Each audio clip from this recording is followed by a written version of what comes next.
शेतकरी आंदोलकांच्या रस्त्यावर खेळे कशामुळे असा आजच्या या व्हिडिओचा विषय आहे.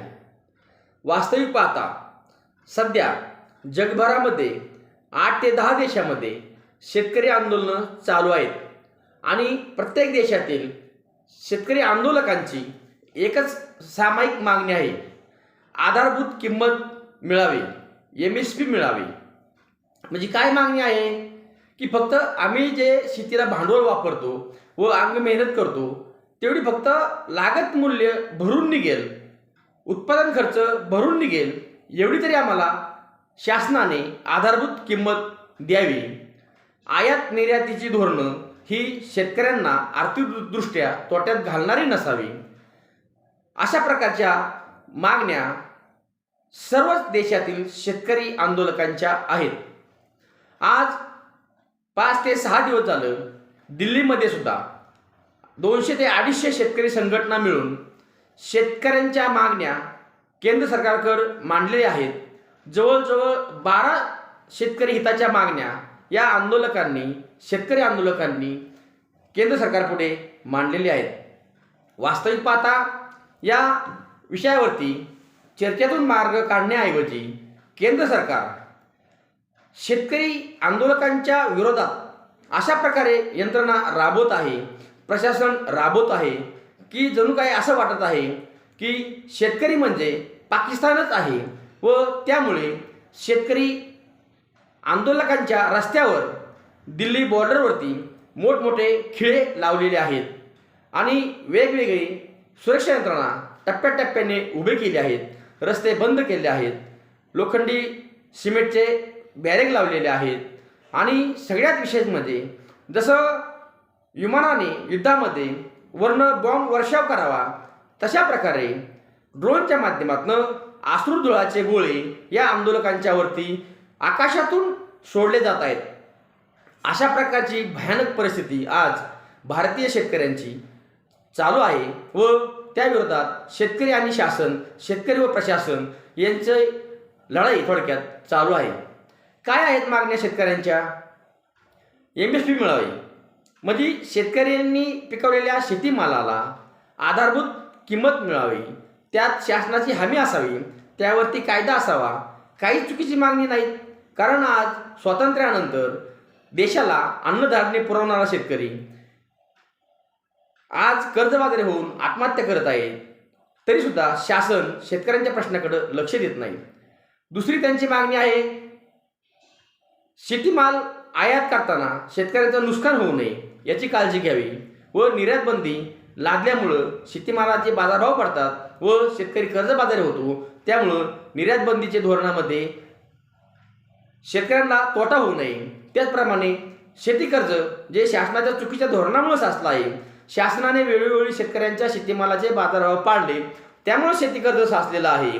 कारण एका दाण्याचे 1000 दाणे तयार करणारा शेतकरी कशामुळे कर्जबाजारी होतो, तर शासनाच्या धोरणामुळे कर्जबाजारी होतो. हे आता जवळजवळ सिद्ध झालेलं आहे. अनेक प्रकारचे अहवाल तसे शासन दरबारी आहेत, तरीसुद्धा शासन शेतकऱ्यांचं कर्ज माफ करत नाही.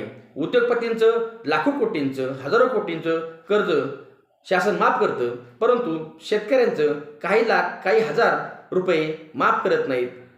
ही मागणी सुद्धा रास्त आहे. अशा प्रकारच्या 12 मागण्या दिल्ली आंदोलनातील शेतकऱ्यांच्या आहेत आणि यावरती अद्यापही तोडगा निघालेला नाही.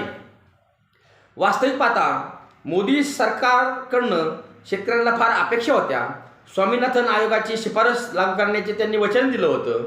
शेतकऱ्यांचं उत्पन्न, आर्थिक उत्पन्न दुप्पट करण्याची हमी त्यांनी वेळोवेळी आपल्या भाषणातून दिली होती, परंतु शेतकऱ्यांचं आर्थिक उत्पन्न दुप्पट झालं नाही, तर शेतीमालाला लागणारी साधन सामुग्रीचे बाजारभाव म्हणजे शेतीमालाले भांडवल हे दुप्पट झालं आणि शेतीमालाचे बाजारभाव जागेवर राहिले. महागाईच्या नावाखाली शेतकऱ्यांच्या शेतीमालाचे बाजारभाव पाडले गेले. त्यामुळं शेतकरी दोन्ही बाजूनी अडचणीत आला. एका बाजूला शेतीमालाला बाजारभाव नाही, दुसऱ्या बाजूला शेतीमाल उत्पादन करण्यासाठी जे खतं, औषधं, बियाणं, डिझेल, मजुरी लागत आहे त्याचे बाजार मात्र दुप्पट दीडपट झाले आणि शेतीमालाचे बाजारभाव वाढले नाही. त्यामुळे एका बाजूला तोट्यातील शेती व वाढलेलं भागभांडवल अशा दुहेरी आर्थिक अडचणीमध्ये शेतकरी सापडला आहे व शेती व्यवसाय उद्ध्वस्त झाला आहे. शेतकरी कर्जबाजारी होऊन आत्महत्या करत आहे. तसं पाहिलं तर शेतकऱ्यांचे प्रश्न 1980 सालापासून शासन दरबारी आंदोलक वेळोवेळी मांडत आहेत. देशातील पहिली आत्महत्या महाराष्ट्रामध्ये झाली. तिला आज जवळजवळ 35 वर्ष होत आलं तरीसुद्धा, आणि रोज आताही आत्महत्या होत आहे तरीसुद्धा सरकार या शेतकऱ्यांच्या प्रश्नाकडे लक्ष देत नाही. हा फार मोठा गांभीर्याचा विषय आहे. बरं, आयात निर्यातीच्या धोरणाबरोबरच शेती मालासंदर्भात किंवा शेतकऱ्यांच्या भांडवल पुरवठ्यासंदर्भात अनेक कायदे आहेत. सिबिलसारखा कायदा. वास्तविक पाहता शेतकऱ्यांना वर्षाला 6 महिन्याला किंवा महिन्याला कुठल्याही शेतीमालाचे पैसे येत नाहीत, परंतु तो सिबिलचा कायदा शेतकऱ्यांना लागू केला व थकबाकीदार शेतकऱ्यांचा एकदा सिबिल खराब झाला की त्यांना बँका कर्ज देत नाही. त्याचबरोबर त्यांना असणाऱ्या जामीन लोकांना सुद्धा बँका कर्ज देत नाही. हा सुद्धा कायदा शेतकरी विरोधी आहे. शेतकऱ्यांना आर्थिकदृष्ट्या तोट्यात घालवणार आहे. मग एका बाजूला आर्थिक भांडवल द्यायचं नाही, दुसऱ्या बाजूला शेतीमालाला बाजारभाव मिळवून द्यायचा नाही. मग अशा अवस्थेत शेतकरी कर्ज कसं फेडणार? एवढं मोठं कष्ट करून शेतकऱ्यांना, देशाला अन्नधान्याबाबत स्वयंपूर्ण करून सुद्धा शासन जर शेतकरी विरोधी धोरणं राबवत असेल तर आंदोलनं होणं हे अटळच आहे. आणि आज जगभरात अनेक देशात आंदोलनं चालू आहेत, परंतु कृषीप्रधान भारत देशामध्ये सुद्धा आंदोलन होणं किंवा शेतकरी आत्महत्या होणं हे खऱ्या अर्थाने कुठल्याही व्यवस्थेला न्याय देणार नाही किंवा देशाला कलंकित करणार आहे, यामध्ये शंका नाही. वास्तविक पाहता सरकार कोणतंही असो, कोणत्याही पक्षाचा असो, प्रत्येक पक्ष महागाईच्या नावाखाली फक्त शेतीमालाचे बाजारभाव पाडले जातात. मग एका बाजूला शेती पिकवण्यासाठी लागणारे खते, औषधं, बियाणे ह्याच्या किमती गगनाला भिडल्या तरी चालतील, परंतु त्या गगनाला भिडलेल्या किमती खतं, औषधं, बियाणे वापरून शेतीमाल तयार केला तो मात्र कमी किमतीला विकायचा. हे कुठला न्याय झाला? हे कुठलं तत्व झालं? हे कुठल्या कायद्यात बसतं? हे मात्र कळायला मार्ग नाही. त्यामुळं यापुढे जर शेतकऱ्यांना न्याय मिळाला नाही तर निश्चित शेती उत्पादनामध्ये घट येऊन शासनाला, सरकारला, देशाला परदेशी शेतकऱ्यांच्यावरती अवलंबून राहावं लागेल. आणि तेवढी आर्थिक ताकद, कुवत आपल्या देशाची नाही हे काही नव्याने सांगायला नको आहे. थोडक्यात सांगायचं तर आज प्रभू रामचंद्रांची प्राणप्रतिष्ठापना होऊन रामराज्य आलं असं म्हटलं जातं. त्याचबरोबर आता मोदी सरकारने किंवा केंद्र सरकारने तसेच राज्यातील इतर सर्व राज्य सरकारांनी बळीराज्य कसे येईल, शेतकऱ्यांचे प्रश्न कसे सुटतील यावरती लक्ष देणं गरजेचं आहे. अन्यथा हा आंदोलनाचा वणवा हा लवकर विझणार नाही. हा वणवा असाच पेटत राहील आणि त्यामधनं निश्चित शासनाला कुठलाही फायदा होणार नाही, तर तोटाच होणार व शेतकरीसुद्धा, शेतकऱ्याची आर्थिक गडी ही विखुरली जाणार, यामध्ये सुद्धा शंका नाही. त्यामुळं दिल्लीतलं हे आंदोलन निश्चित शेतकरी हिताच्या मागण्यासाठी आहे. ते कोण करतं ह्याला महत्त्व नाही, मागण्या काय आहेत ह्याला महत्त्व आहे. हे पाहून शासनाने निर्णय घेणं गरजेचं आहे व देशातील इतर शेतकऱ्यांनी सुद्धा आता लांबून न पाहता यावरती लक्ष ठेवलं पाहिजे, यावरती अभ्यास केला पाहिजे, यावरती चर्चा केली पाहिजे. खरं काय, खोटं काय, खरं शेतकऱ्यांच्या मागण्या योग्य आहेत का, शेतकऱ्यांच्यावर शासनाकडून अन्याय होत आहे का, आयातबंदी, निर्यातबंदी, सिबिलचा कर्जपुरवठा, शेती अट किंवा शेतीपंपाची लाईट, इतर जे काही शेतीविषयक जे काही प्रश्न आहेत ते सरकार खरं सोडत आहे का, दुर्लक्ष करत आहे. आणि मग सरकार समान न्यायाने का वागणूक देत नाही? एक देश एक कायदा, त्याप्रमाणे एक देश एक न्याय असं का होत नाही, यावरती आता लक्ष देणं गरजेचं आहे.